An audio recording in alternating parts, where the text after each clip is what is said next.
Hello everyone, আসসালামু আলাইকুম। অনলাইনে যেসব কাজ আমরা করে থাকি, আমি যেসব কাজের সাথে অ্যাফিলিয়েটেড, এগুলোতে আসলে ফিরে যাবার আগে কিছু জিনিস আসলে শেয়ার না করলে মনে হচ্ছে যে অন্যান্য জিনিসগুলো জাস্ট ঠাস করে কাজ শুরু করে দিব। It feels a bit like a betrayal. Of course আমাদের যে কোটা আন্দোলনের যে মুভমেন্টটা, অ্যাজ আমি স্টুডেন্টের সাথে কাজ করি, আমার প্রথম থেকেই কিছু কিছু স্টুডেন্টরা তো মাঠে ছিলেন, বাট এই জিনিসটা একদম দেশব্যাপী নেশন ওয়াইড আকার ধারণ করে আসলে 15 জুলাই থেকে। অ্যান্ড তারপরে ফাইনালি ব্রুটালিটি যখন চলে আসে 16ই জুলাই, অলরেডি আপনারা জানেন যে আবু সাইদকে হত্যা করা হয়। তারপরে থেকে things went on to another level. আপনাদের আর সেটা নতুন করে বলার কিছু নাই। 18, 19, 20 তারিখ আমার ছোট ভাইও এখন medical, he is almost a doctor now, so internship করছে। সো সে গেছে তার হাসপাতালে টু ট্রিট দ্য স্টুডেন্টস। এর মধ্যে সাবাস ফাঁকিবাজের ম্যাক্সিমামই যারা হয়তো ঢাকায় কাজ করতে বা কাজ করে, যারা গ্র্যাজুয়েট কাজ করছে, তাদের ফ্যামিলির সাথেও তো আমার sort of like I know there families. তারাও বারবার মাঠে নামছে। অ্যান্ড অ্যাজ আ বড় ভাই, আমি আমার নিজে আপন ভাই আছে বাইরে, এই ছোটো ভাইদের মতো ছাত্ররাও মাঠে আছে। Of course I was very proud of the fact, but মানে প্রত্যেকটা মিনিটেই তো ভয় লাগতো। যাই হোক, তারপরে কারফিউ শুরু হলো জুলাই 21 তারিখ থেকে, as far as I remember. Office of, কমিউনিকেশনের মধ্যে অফ। তার মধ্যে তো মানুষের এই কাহিনী চলতেই থাকলো, গোলাগুলি চলতে থাকলো। পোলাপাইন আসলে রাজপথেই আছে, ভাইও যাচ্ছে বাসার মধ্যে। আম্মুর খারাপ অবস্থা খুব অবভিয়াস। এর মধ্যে আবার বনানী থানার ওসি, মানে আসলে তো আমার স্টুডেন্ট অর্গানাইজেশন অনেকদিন ধরেই করছি, তো মানে দেনও যে আমার বাসায় এবং আমার অফিসে স্টুডেন্ট আনাগোনা হয়। তো মাঝখানে এটাও খবর পেলাম যে ওনারা নাকি আমার ব্যাপারে মানে দে ওয়ান্টেড টু নো, যাচ্ছে মানে কিছু স্টুডেন্টের কাছে হয়তো আমার নাম্বার পাওয়া গেছে বা স্টাফ লাইক দ্যাট। মানে ওরা আসলে যে লেভেলের ট্রিট করছে, যে পোলাপাইন ধরে ধরে, এই লেভেলের ট্রিটমেন্ট তো আসলে তুমি অলরেডি জানো যে মানে ওই সব জায়গায় তাদের গোয়েন্দাগিরির কোনো কমতি ছিল না। যাই হোক, but finally the student movement led into the bigger movement, যে এখন আর স্টুডেন্ট মুভমেন্ট নাই, এখন হচ্ছে স্টুডেন্ট অ্যান্ড মানে গণ মুভমেন্ট। এখন লং মার্চ হবে অগস্টের 5 তারিখে। অগস্টের 4 তারিখে যখন স্টুডেন্টরা বলে এভরিথিং অফ, তখন I was finally able to contribute officially, যে যতটুকু হাফ বন্ধ করা হয়েছিল আমি এখন অফিসিয়ালি আই ক্যান সে যে না, ডিউ টু দিস আমাদের সব প্রজেক্ট অফ, সব কিছু অফ যতটুকু। কারণ ইকোনমিটা তো of course that is also form of protest, যেটাতে I was able to contribute কিছুটা, যতটুকু পারি। অ্যান্ড সব প্রজেক্ট অফ, সব কনস্ট্রাকশন সাইট অফ। অগস্ট 4 তারিখ গেল, তারপরে তো একদম সিভিয়ার কারফিউ দিবে। অ্যান্ড অগস্টের 5 তারিখে হচ্ছে অফকোর্স তোমরা সবাই জানো যে লং মার্চের দিন। তো সেদিন সকালে আসলে তোমরা যারা বাসা থেকে বার হয়েছ, কেউই আসলে ফিরে আসার জন্য বার হওনি। অ্যান্ড এটার পিছনে আসলে কী লেভেলের সাহস দরকার সেটা বলা, I hats off to you guys. বাসা থেকে আমার ছোটো ভাই বার হলো, সাবাস ফাঁকিবাজের আবর্তনের অনেকেই মাঠেই ছিল আসলে এই টাইমটা। ওয়ান সেকেন্ড, আমি আসলে কোনো ভাষায় প্রকাশ করতে পারবো না যে হোয়াট ইউ গাইজ ডিড। কারণ সকালবেলা লাইক কেউ আসলে বেঁচে ফিরে আসার জন্য বার হয়নি। বাসার মধ্যে তো অফকোর্স বাবা মার ওরকমই অবস্থা। তোমরাও ওভাবেই নেমেছো যে যেটা যেভাবেই হোক স্বৈরাচারের পতন তো লাগবেই, অ্যান্ড বাদ বাকিটা আমরা দেখব। তখন অলরেডি ন্যাশনাল ইন্টারন্যাশনাল সবাই আসলেই একটা একতার মধ্যে ছিল, বাট সেটা রাইফেলের মুখে একতা। তো অ্যান্ড ফাইনালি যেটা আমরা আসলে অগস্টের 5 তারিখ, যেটা দুপুরবেলা, তোমরা you guys were able to make her flee. সে পালাইছে and you guys got your victory. But of course এই ভিক্টরিটার উপর যে খুশি, যে শ্রদ্ধা, যেই ভালোবাসা নিয়ে সেটা বলছি, তার পিছনে অবশ্যই 300 জনের অধিক ছাত্রছাত্রী এবং সাধারণ জনতার প্রাণ গেছে। শুধু সেই প্রাণটাতে কয়েক দিনের, সাথে 15 বছরের স্বৈরাচারীতে কত বিলিয়ন ইউএসডি, 93 বিলিয়ন ইউএসডির কথা শুনছি। এন্ড তারপর পরে আবার তোমরা এখন অন্য একটা ঝামেলার উপরে দিয়ে যাচ্ছ যে আচ্ছা এই বর্বরতা, অফকোর্স বর্বরতা খারাপ, একদম এক কথায় সকল বর্বরতা যতখানি পসিবল এটা তো কোনোভাবেই করা উচিত না। কিন্তু এসব রেভলিউশনের পর এই জিনিসগুলা তো সর্ট অফ লাইক ছাত্ররা এডুকেটেড, হয়তো অনেক ক্ষেত্রে যারা ছাত্র না সাধারণ জনতা এক্সাইটেড হয়ে করে ফেলে।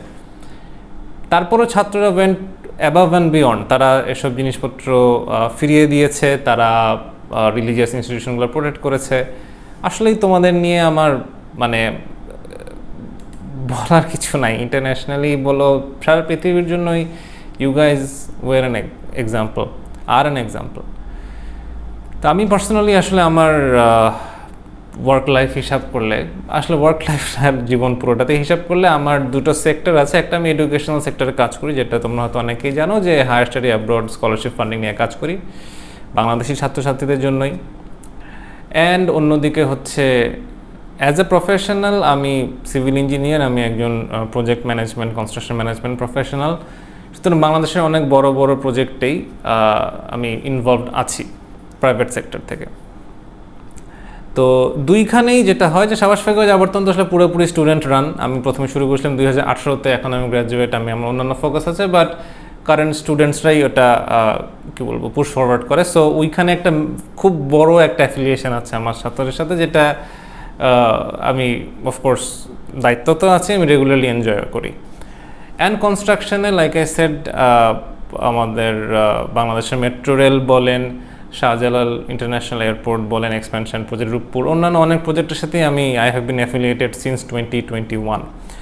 দুই ক্ষেত্রেই আমার ছাত্রছাত্রীদের সাথে ফরচুনেটলি আই এম প্রিভিলেজ যে অনেক ওঠা বসা আছে, এবং তাদেরকে ফান্ডিং স্কলারশিপ লাইনে যেভাবে মেন্টর করার চেষ্টা করি, আমার প্রফেশনাল সাইডে সিভিল ইঞ্জিনিয়ারিং অথবা ইঞ্জিনিয়ারিং যে কোনো সাইডে মেন্টর করার চেষ্টা করি সবসময়। আর এখন অফকোর্স খুবই স্বাভাবিক এবং খুব ভালো লাগে প্রশ্নটা শুনে যে অনেকেই বলে যে ভাই এখন তো দেশের জন্য কাজ করতে ইচ্ছা করে, আমি এখন বিদেশে যাব। তো এটা first of all totally personal question. এটা নিয়ে আমি ওই জ্ঞান দেওয়ার জন্য আমি কখনো বসি না। আপনারা কি করবেন না করবেন আপনাদের নিয়ে আগেই বলতাম যে ইউ গাইজ নো বেস্ট, আপনারা you guys are capable enough, you have shown the world how capable you are, আপনারা যারা স্টুডেন্টস আছেন। বাট এটা ট্রু যে বাংলাদেশে এখনও আমাদের রিসার্চ ফ্যাক্টরগুলো, রিসার্চ ফ্যাসিলিটিগুলো অত অ্যাডভান্সড না। আপনারা হয়তো যেই জিনিসগুলো দেখছেন, যে এখন তো অনলাইনের যুগ, সো আপনারা আসলে অ্যাটলিস্ট খবর পান পুরা দুনিয়ার, ওই জিনিসগুলোতে আপনারা যদি অ্যাফিলিয়েটেড হতে চান বা ওই স্কিলগুলো যদি আপনারা অর্জন করতে চান, তাহলে এখন পর্যন্ত বাইরে গিয়ে পড়াশোনা করাটাই বা রিসার্চ করাটাই is the way, there is no other alternative yet. বাংলাদেশে রিসার্চ ফ্যাসিলিটি হয়তো ইনশাল্লাহ আসবে, বাট 1-2-3 বছরে না, সময় লাগবে। আপনারা যেহেতু এখন নেতৃত্ব দিচ্ছেন, গো অ্যাহেড, একদিন অবশ্যই আসবে, এখনও সেই সময় হয়ে ওঠেনি। সো ইফ ইউ ফিল যে আপনি আপনার ক্যারিয়ার এবং আপনার নলেজ সেক্টর বাড়ানোর জন্য যেতে চান, গো ফর ইট। আমি সবসময় ফান্ডিং স্কলারশিপ নিয়ে যেতে বলি, বিকজ তাহলে আপনার বাবা মায়ের কষ্টের টাকা, আপনার নিজের কষ্টের টাকা পুরোটা আপনার ইউজ হচ্ছে না।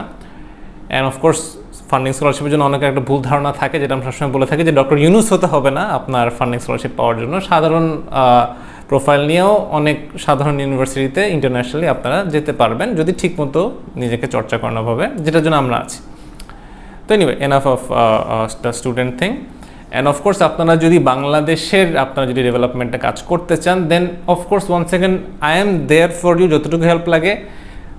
আপনাদের professional grooming, specially civil engineers যারা আছেন, যারা স্টুডেন্টস এবং ফ্রেশ গ্র্যাজুয়েট যারা আছেন, feel free to reach out to me. সাবাসবাকিবাদের থ্রুতে রিচ করেন, সমস্যা নাই।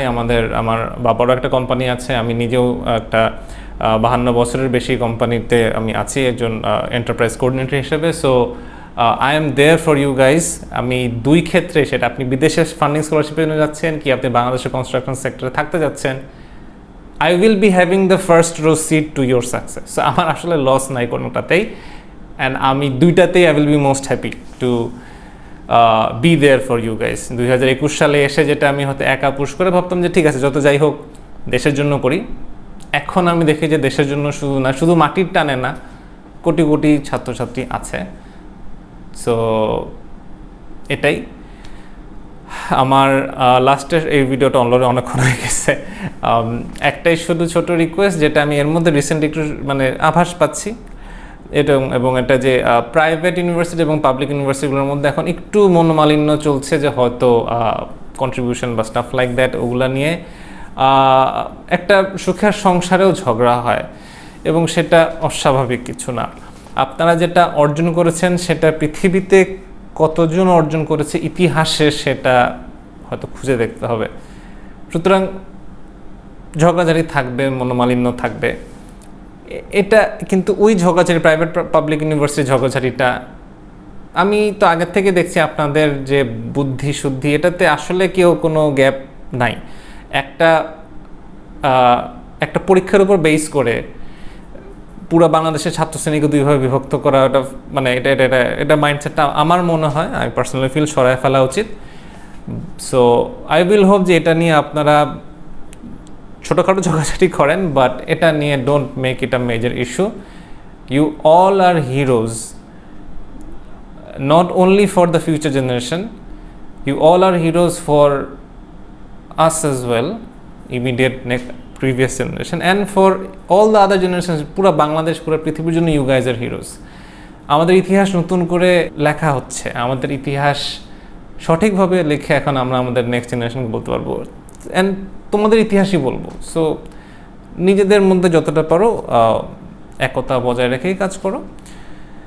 And I am very proud to be working with and have been working with students, এবং তোমাদের সাথেই, তোমাদের জন্যই নতুন বাংলাদেশকে আবার একটা একটা করে ইটের উপর দিয়ে আমরা গড়ে তুলতে পারবো। সেটা নিয়ে আমার কখনোই দ্বিমত ছিল না, কখনোই কোনো আমার ডাউট ছিল না। জাস্ট দ্য ফ্যাক্ট যে এটা যে এত সুন্দরভাবে একদম ঠাস করে 100% চোখের সামনে চলে আসবে এবং সেটা তোমরাই নিয়ে আসবা, সেটা অবশ্যই আমি কখনো কল্পনা করতে পারি নাই। So here's to rebuilding a wonderful Bangladesh with you all. Thank you so much সময় দিয়ে শোনার জন্য।